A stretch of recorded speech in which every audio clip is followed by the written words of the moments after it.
Hello student, आप सभी को इंडियन एजुकेशन में स्वागत है। आप लोग को पढ़ाने के लिए लाई हूँ तो anatomy and physiology. Anatomy and physiology में क्या पढ़ना है तो अस्थि संस्थान के बारे में, स्केलेटल सिस्टम के बारे में। तो देखिए, आप सभी वीडियो अच्छा लगे तो वीडियो को लाइक और सब्सक्राइब ज़रूर कीजिए। तो ये क्या है कि चैप्टर 6 में अस्थि संस्थान या कंकाल तंत्र स्केलेटल सिस्टम। तो स्केलेटल सिस्टम के अंतर्गत आज क्या पढ़ना है तो दीर्घ अस्थियाँ या लंबी अस्थियाँ में कल पढ़ाया तो उससे आगे पढ़ना है लॉन्ग बोन्स के बारे में, जो जांग के जो सबसे लंबी बड़ी होती है ह्यूमर्स, उसके बारे में ही आज उसके अंतर्गत इसके अंतर्गत ये पिक्चर भी है, वो आज जानना है कि क्या है।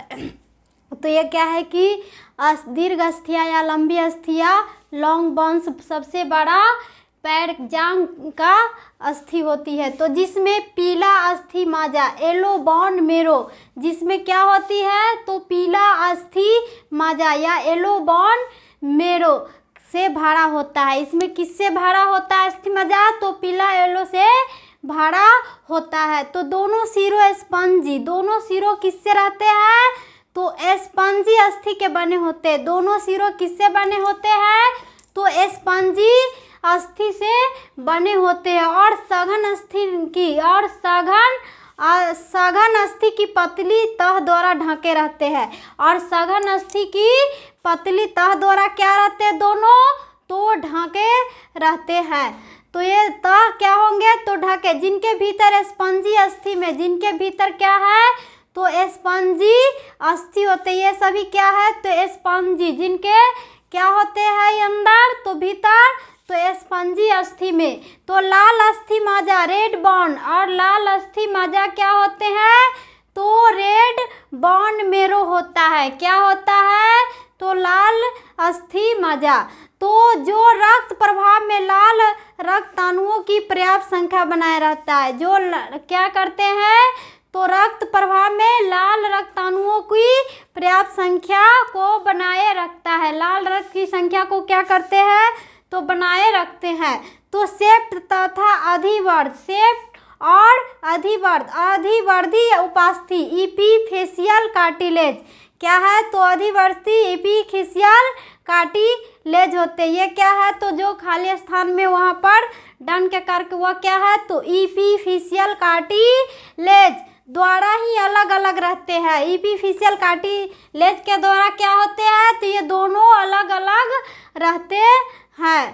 तो अलग अलग दीर्घ अस्थि तंतुमय ऊतक के मजबूत आवरण से ढकी रहती है। क्या होती है कि दीर्घ ऊतक किससे तो तंतुमय ऊतक से। ये तंतुमय ऊतक से क्या होती है तो ये ढकी रहती है, जिससे अस्थियावरण या प्रेस्टम कहते हैं। जिससे क्या कहेंगे तो अस्थियावरण या प्रेस्टम कहते हैं। तो यही क्या है लॉन्ग बोन। ये क्या है तो पैर का सबसे बड़ा अस्थि बोन मेरो है। क्या है तो लॉन्ग सबसे बड़ा अस्थि। तो ये हो गया पैर का जो जांग का अस्थि होते हैं। तो ये हो गया क्या तो पूर्ण विकसित दीर्घ अस्थियाँ आंशिक तौर से सेक्शन की हुई है। यह क्या है तो सेक्शन की हुई है, कट के रूप में बनाई गई है। तो ये क्या है इपिफेशियल।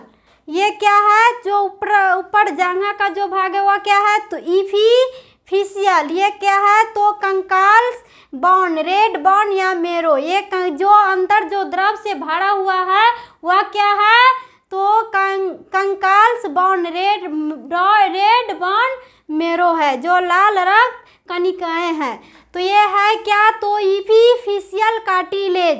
ये क्या है इपिफेशियल कार्टिलेज से बना होता है। या आर्टिकुलर कार्टिलेज, ये जो ऊपर वाला भाग है वह क्या है तो आर्टिकुलर कार्टिलेज, इपिफेशियल कार्टिलेज। ये हो गया प्रेस्टेमियम। ये क्या है जो तंतुमय ऊतक से ही मेरुरज्जु तक ढकी रहती है वह क्या होगा तो प्रेस्टेमियम होगा। क्या होगा तो प्रेस्टेम होगा, अस्थियावरण होगा।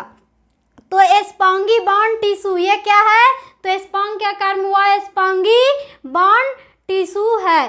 तो कॉम्पैक्ट बॉन्ड टिश्यू, ये क्या है जो दो लाइन में घिरा हुआ क्या है तो कॉम्पैक्ट बॉन्ड टिश्यू। ये हो गया मेडियरी कैविटी। ये क्या है? जो तंतु में ऊतक से ऊपर जो जा रही है वह क्या है? तो मेडियरी कैविटी या कंटिन्यूअस येलो या बॉन मेरो या येलो क्या होगा? तो कंटिन्यूअस या होगा बॉन मेरो अस्थि मज्जा होगा। तो ये क्या होगा? Blood vessel. ये जो वेन है वह क्या होगा? तो ब्लड वेसल। यही हो गया क्या? तो इपीफिशियल। ये जो निचला वाला भाग है वह क्या है? पैर का जो, तो इपीफिशियल बोलेंगे। ये हो गया डाइफिसिस। ये हो गया इपीफिशियस। यही हो गया इपीफिशियस। तो यही क्या है? लॉन्ग बोन का स्ट्रक्चर।